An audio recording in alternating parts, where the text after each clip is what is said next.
আসছে নির্বাচনে সবচেয়ে গুরুত্বপূর্ণ তিনটি বিষয়: অর্থনীতি, গর্ভপাত ও অভিবাসন। ভোটারদের মধ্যে অগ্রাধিকার ভিত্তিতে এসব বিষয়ে আলোচনা হলেও প্রতিদিন তারা মূল্যস্ফীতির জাতাকলে পিষ্ট হয়ে অর্থনৈতিক সংকট থেকে উত্তরণের উপায় খুঁজছেন হন্যে হয়ে। নিত্যপণ্যের অব্যাহত মূল্য বৃদ্ধিতে জীবনযাত্রার মান ধরে রাখতে ভীষণ কষ্ট করছেন নিউ ইয়র্কের বাসিন্দারা। তাই আগামী নির্বাচনে নিউ ইয়র্কের ভোটারদের কাছে প্রধান বিষয় হয়ে উঠেছে দেশের অর্থনীতি।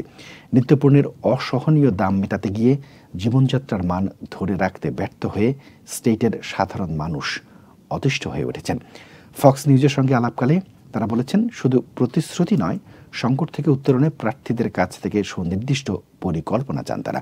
পলিটিক্যাল স্ট্র্যাটেজিস্টরা বলেছেন, নীল শিবিরের ঘাঁটি বলে পরিচিত এই স্টেটে তরুণ থেকে বৃদ্ধ সবার মুখেই একটি কথা: জীবন চালানো দুর্বিষহ হয়ে উঠেছে।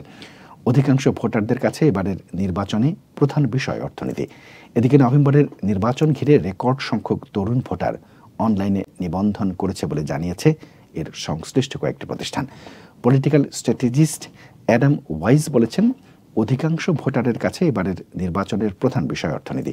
তার মতে, নাগরিক জীবনের স্বস্তি ফিরে আসুক, এমনটাই চাইছেন বাসিন্দারা। রিপাবলিকান প্রার্থী সাবেক প্রেসিডেন্ট ডোনাল্ড ট্রাম্প বিদেশ থেকে, বিশেষ করে চায়না থেকে আমদানি পণ্য কর বৃদ্ধির পাশাপাশি দেশের বড় বড় কোম্পানিতে কর কমাতে চান। এমনকি ক্ষমতা গ্রহণের 12 মাসের মধ্যেই কিছু কঠিন পদক্ষেপ নিয়ে দ্রুততার সাথে অর্থনৈতিক পুনরুদ্ধারে প্রতিশ্রুতি দিয়েছেন। অন্যদিকে ধনীদের উপর কর বৃদ্ধি ও ক্ষুদ্র বিনিয়োগ ভর্তুকি দেওয়ার পক্ষে ডেমোক্রেটিক প্রার্থী ভাইস প্রেসিডেন্ট কমলা হ্যারিস। চাইল্ড ট্যাক্স ক্রেডিট সম্প্রসারণ ছাড়াও নবজাতক এবং নতুন পরিবারের আবাসনে বিশেষ ছাড়ের ঘোষণা দিয়েছেন তিনি। নিউ ইয়র্কের বাসিন্দারা বলছেন, শুধু একগাদা প্রতিশ্রুতি নয়, সংকট থেকে উত্তরণে প্রার্থীদের কাছ থেকে সুনির্দিষ্ট পরিকল্পনার পাশাপাশি নিজেদের জীবনযাত্রার মান উন্নয়নে বলিষ্ঠ পদক্ষেপ চান তারা। অথচ দুই প্রার্থী যেসব আশ্বাস দিয়েছেন তা বাস্তবায়নে কংগ্রেসের অনুমোদন প্রয়োজন পড়বে।